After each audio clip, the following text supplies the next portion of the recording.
દાખલા નંબર 38 નીચે આપેલ વિતરણ એક દિવસીય ક્રિકેટ મેચમાં બોલરો દ્વારા લેવાયેલી વિકેટોની સંખ્યા દર્શાવે છે. વિકેટોની સંખ્યા 20 થી 60 વિકેટ લેનાર 7 બોલર, 60 થી 100 વિકેટ લેનાર 5 બોલર, 100 થી 150 વિકેટ લેનાર 16 બોલર, 150 થી 250 વિકેટ લેનાર 12 બોલર, 250 થી 350 વિકેટ લેનાર 2 બોલર, 350 થી 450 વિકેટ લેનાર 3 બોલર. યોગ્ય રીત પસંદ કરીને વિકેટોની સંખ્યાનો મધ્યક શોધો. ધ્યાન આપજો ભાઈ, મધ્યકનો દાખલો છે એટલે પહેલા આપણે ચેક કરવાનું કે પદ વિચલનની રીત છે. સમાન વર્ગ લંબાઈ આપેલી છે 20 થી 60 એટલે 40, 60 ને 40 100, 100 ને 40 140 થાય 150, એટલે કે સમાન વર્ગ લંબાઈ આપી. તો દાખલો કઈ રીતે ગણવો પડશે? ધારેલા મધ્યકની રીત. ધારેલા મધ્યકની રીતમાં પણ કેટલા ખાના બનાવવાના છે? 5. તો આપણે હેડિંગ મારીશું ધારેલ મધ્યકની રીત. પહેલા આવશે વિકેટોની સંખ્યા, પછી આવશે બોલરોની સંખ્યા fi, મધ્ય કિંમત xi, વિચલન di બરાબર xi - a અને fi di. રકમો બધી લખી કાઢીએ 20 થી 60, 60 થી 100, 100 થી 150, 150 થી 250, 250 થી 350, 350 થી 450. બોલરોની સંખ્યા પણ કોષ્ટક બધી લખી કાઢીએ 7, 5, 16, 12, 2, 3.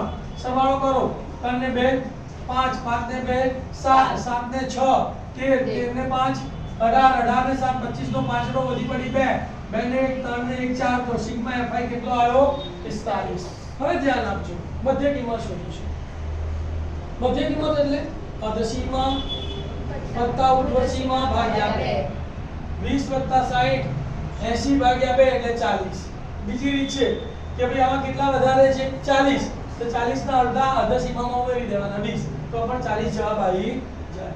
60 વત્તા 100 160 ના અડધા 80, 60 એટલે 40 નો તફાવત છે, 40 ના અડધા 20 ઉમેરો તો પણ અહીં જાય. 100 વત્તા 150 એટલે 250, 250 ભાગ્યા 2 એટલે 125, 150 વત્તા 250 400, 400 ભાગ્યા 2 એટલે 200, 250 વત્તા 350 600, 600 ભાગ્યા 2 એટલે 300, અને 350 વત્તા 450 બરાબર 800, 800 ભાગ્યા 2 એટલે 400. તો મધ્ય કિંમતમાં ખબર પડી ગઈ. હવે મધ્ય કિંમતને ધારવાની છે, તો જેની આવૃત્તિ વધારે હોય અથવા તો વચ્ચેની મધ્ય કિંમતને આપણે ધારવાની. તો આવૃત્તિ વધારે 16 છે, તો ધારી લઈએ આપણે ધારેલ મધ્ય કિંમત એ બરાબર 125 છે. હવે તમામના વિચલન શોધીએ. તો di બરાબર xi - a, તો 40 માંથી 125 જાય તો -85, 80 માંથી 125 જાય તો -45, 125 માંથી 125 જાય તો 0, 200 માંથી 125 જાય તો 75, 300 માંથી 125 જાય તો 175, 400 માંથી 125 જાય તો 275. હવે આ fi અને આ di નો ગુણાકાર કરવાનો છે.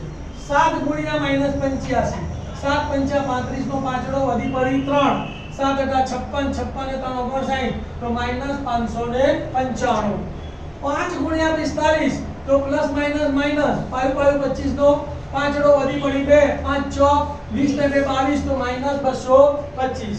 16 ગુણ્યા 0 એટલે 0, 12 ગુણ્યા 75, તો 12 પંચા 60 ની 0 વધી પડી 6, 12 સિત્તા 84, 84 ને 6 90, તો 900. 2 ગુણ્યા 175, તો 350, 3 ગુણ્યા 275, 5 તરી 15 નો પાંચડો વધી પડી 1, 3 સિત્તા 21 ને 22 નો પકડો વધી પડી 2, 3 દુ 6 ને 2 8, 825. ઋણનો સરવાળો ઋણ સાથે કરીશું, ધનનો સરવાળો ધન સાથે કરીશું. 5 ને 5 10 ની 0, 9 ને 2 11 નો, 5 ને 5 10 ની 0 વધી પડી 1, 9 ને 2 11 ને 1 12 નો પકડો વધી પડી 1, 5 ને 1 6 ને 2 8, તો કેટલા આવશે? -820. હવે ધનનો સરવાળો 5 + 0 + 0 એટલે 5, 5 ને 2 7 + 0 એટલે 7, અને 8 ને 3 11 ને 9 20, તો 2075. 2075 વત્તા અને ઓછાની બાદબાકી થશે. મોટી સંખ્યામાંથી નાની સંખ્યા બાદ કરીશું.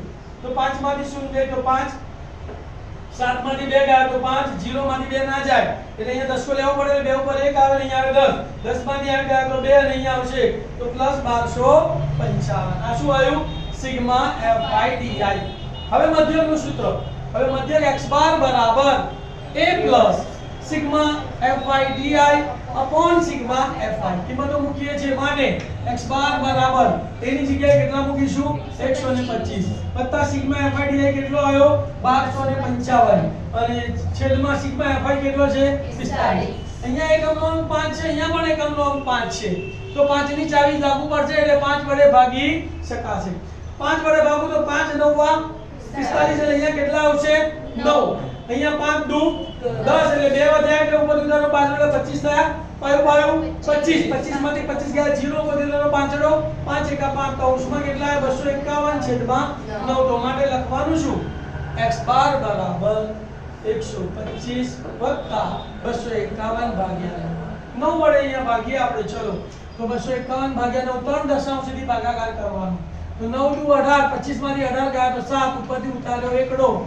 71 9 7 63 તો 71 માં 63 ગયા એટલે 8 હવે દશાંશ ચિહ્ન મૂકીશું ઉપરથી ઉતારી 0 83 9 8 72 80 માંથી 72 ગયા 8 એટલે ફરી શું ઉતારી તો 9 8 72 બરાબર ફરી 80 તો આમ આંકડો ચાલ્યા જ રહેશે ને તો જવાબ શું આવ્યો 27.888 તો માટે x બાર બરાબર 125 વત્તા 27.888 ડેશ ડેશ ડેશ આપણે બે દશાંશ ચિહ્ન જોઈએ છે તો ત્રીજો દશાંશ ચિહ્નનો આંકડો 5 કે 5 થી મોટો હોય તેને દૂર કરીને આગળના આંકડામાં 1 ઉમેરવાનો તો 8 ને દૂર કરીએ તો આગળના આંકડામાં 1 ઉમેરીને અહીંયા 8 ની જગ્યાએ કેટલા થઈ જાય 9 તો જવાબ શું થશે x બાર બરાબર આને બી સમ દશાંશમાં ફેરવી દઈએ તો 125.00 વત્તા 27.89 આશરે સરવાળો કરીએ 9 વત્તા 0 એટલે 9 8 વત્તા 0 એટલે 8 દશાંશ ચિહ્ન 7 વત્તા 5 7 ને 5 12 નો બગડો વધી પડી 1 2 ને 3 ને 2 5